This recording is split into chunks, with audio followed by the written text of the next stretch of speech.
Now, welcome to another news from Naboo with the worst lightning takes. And let's get right to the news. All right, we've got two news stories for you today. First up, Star Wars skeleton crew. Do we have some problems in deep space?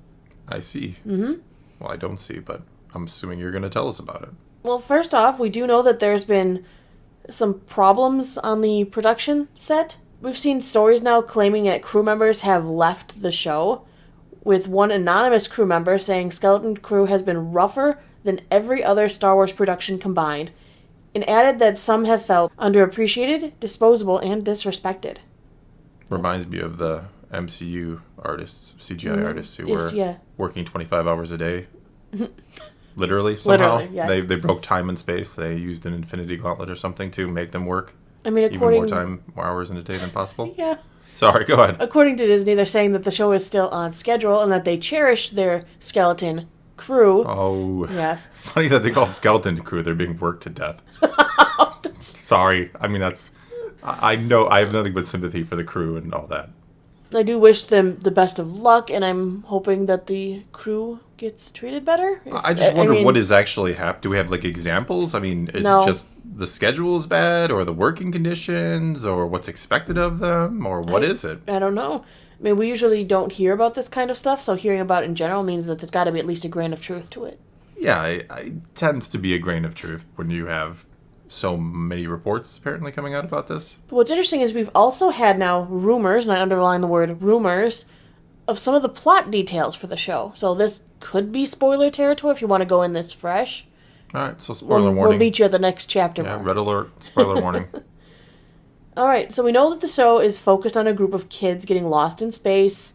It's going to be a post-Return of the Jedi setting. Somehow it's going to probably tie into Mando and Ahsoka, because they're going to have a crossover event someday, and let's bring the kids to it too. But Making Star Wars shared some new intel, including the fact that they say Jude Law's character is likely like a teacher-type character who is responsible for the kids in the series.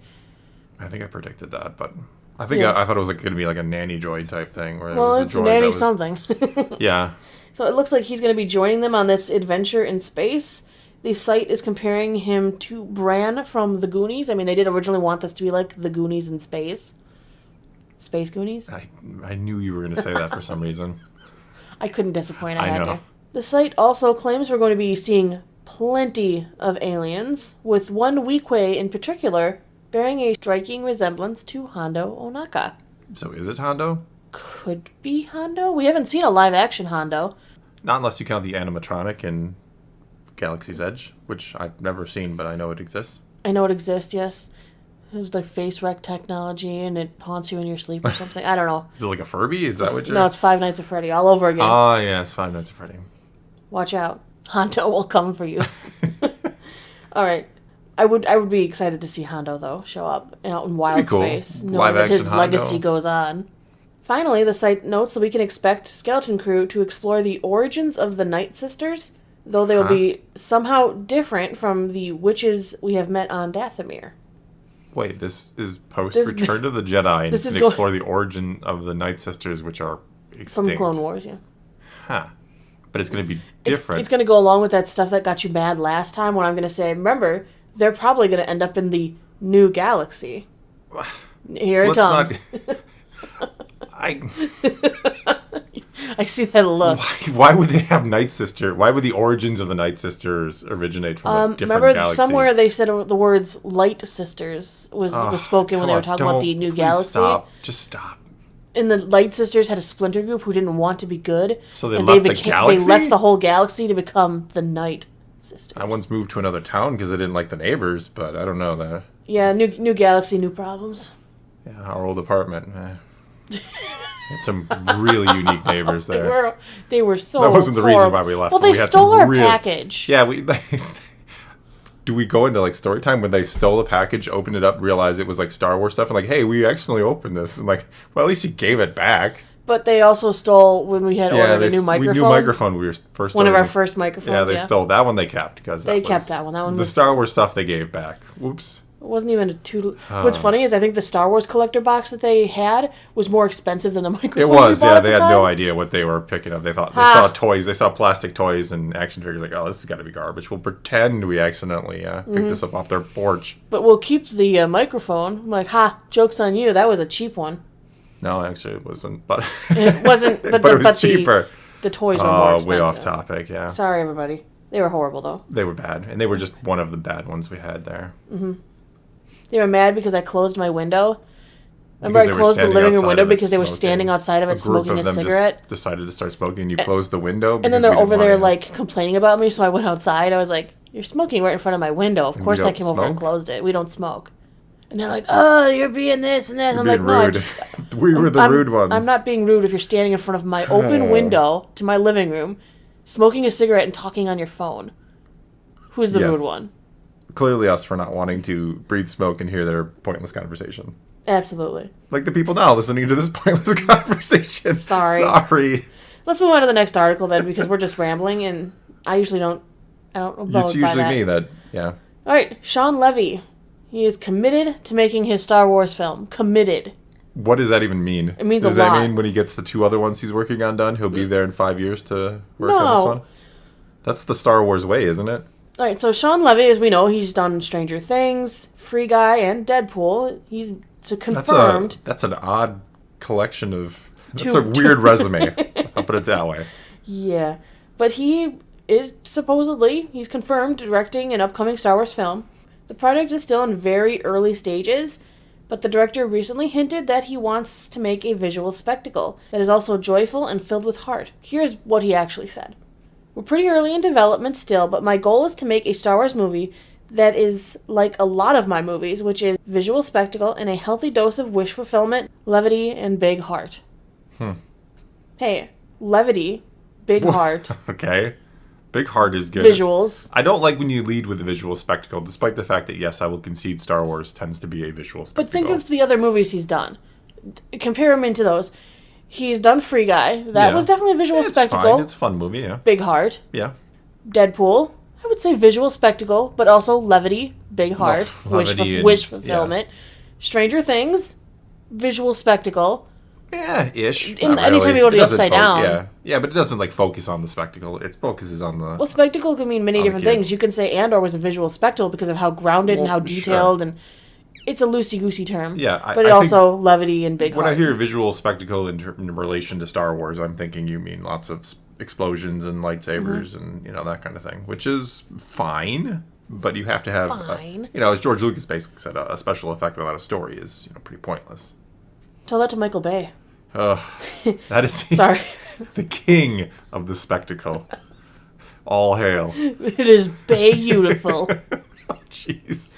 He also kind of shared a message of excitement and gratitude over having the opportunity to direct films for 2 of the biggest film franchises today. He says, if you had told me when I was making Big Fat Liar that I would eventually be making Deadpool and Star Wars, I would have said, are you kidding me? That's a fantasy, not a goal. So the fact that I'm getting to paint on these big, rich canvases is thrilling to me. I don't ever, for a day, take it for granted or feel complacent about it. Good. He is treating it with levity and big heart. Humility. And it's wish fulfillment. It's all the things he does. Wow. We'll see. When it actually happens, then I'll...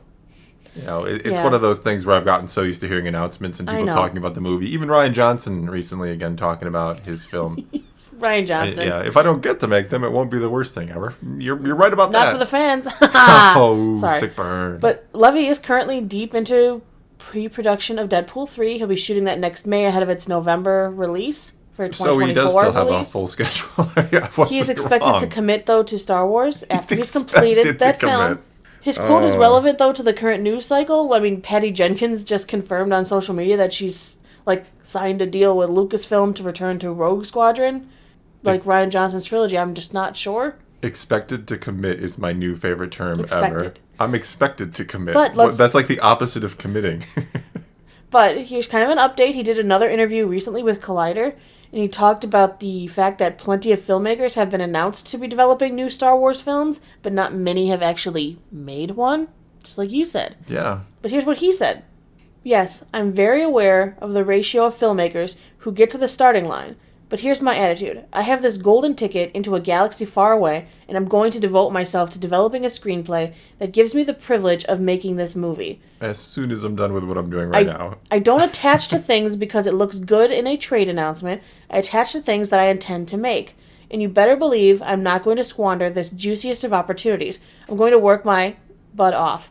But first, I got to work my butt off on making Deadpool, so it's definitely longer-term planning, but I want to be one of those movies that gets to the starting line because these are rare opportunities, and I want to make the most of it. At least he's aware of... I don't He's know. acknowledging to me, it's a issue. meme at this point already, just announcing Star Wars projects that never come to fruition. I like that he's acknowledging the issue and saying that how much he seems to treasure this opportunity, which really makes me feel like he's really going for it. Well, they all sound like that, though, right? Not all of them. Really? Not all of them. Patty Jenkins had a little trailer thing during the announcement and how it was important to her because her father was a pilot and all these things. And it's like, well, I got a couple other movies to do first. With all the real reports coming out about her, I don't know if I can trust anything anymore. I don't trust. That's the thing. Like what we do, it's hard to trust anything. She made Wonder Woman great. Yeah. Wonder Woman 1984. Horrible. What? It's a horrible movie. Let's just be blunt. It's a bad movie. Where Wonder Woman 1 is a fantastic film. The last third of it, the big climactic battle that we have to have, and the obligatory battle was a bit much. But other than that, fantastic. And the last thing he said, they did ask him, about Andor. He says, "I just started, and I'm told that I need to get deeper in to really understand its brilliance. I'm not surprised because Tony Gilroy is quite a genius and always has been, so I can't wait to finish watching it." Someone had to tell him to watch. He's going to direct a Star Wars movie? He didn't. Nobody told him to watch it. They asked him if he is watching, and he has already started, but he's not all the way done yet. Well, finish what you started. You He's should have finished it. He's got to contemplate on finishing Deadpool. Sure. Take an hour out of your week every week and watch the new episode of Andor if you want to. I mean, that's the thing. Maybe he was waiting for it to be done. You want to do? We hire directors of Star Wars movies. Like, I'm going to watch Star Wars, I guess. He just doesn't have the time, man. Yeah, He's busy. I get it. I know. I get it. Not everyone has time to sit down and binge a series, Mr. Thor. You don't have to binge it. You can watch it for 45 minutes every week. If you're like this huge Star Wars fan, you're like, but knowing it's all there, would you? What do you mean, would I? You know how good the show is, so would you just be able to watch one and call it quits? Maybe he's trying to make time so he can binge it. I was watching it as I came out, even if he didn't have the time. Even if we weren't here now doing this and I worked some crazy job 90 hours a week, I would still make time for Andor once a week. You would take it from the time frame. Yeah, exactly. I would. I'd be completely honest here. I would. I feel underappreciated like Skeleton Crew. You know I'm half joking. I'd watch it with you. You want to watch it too, so. But my point is, I get it. You're busy. I'm not saying you have to know every single piece of lore, but it's kind of funny to hear somebody's going to be directing a Star Wars film talking about this golden ticket, and they're like, well, I guess I can watch Andor. He didn't say that, though. You're twisting his words. I'm not twisting his words. He didn't say, I guess I'll watch Andor. Okay, I am. He said, yes, I've started it, and I can't wait to finish it. Yes. I'm just kind of joking around. All right, well, I guess that's all we got for you this time. So do take to the comments below and let's talk some Star Wars, actually. Or you could just tell us your crazy neighbor stories. Crazy neighbor stories. Put those in there, too. We love them. We want to read them. We can relate. Whatever you got, we might have something worse. No, I want to hear. There's probably a worst one. I know there is. I know. Ours were never, that bad other than stealing our stuff and just being weird and rude. But anyway, take to the comments below. Let's talk some Star Wars or crazy neighbors. And until next time, thanks for watching.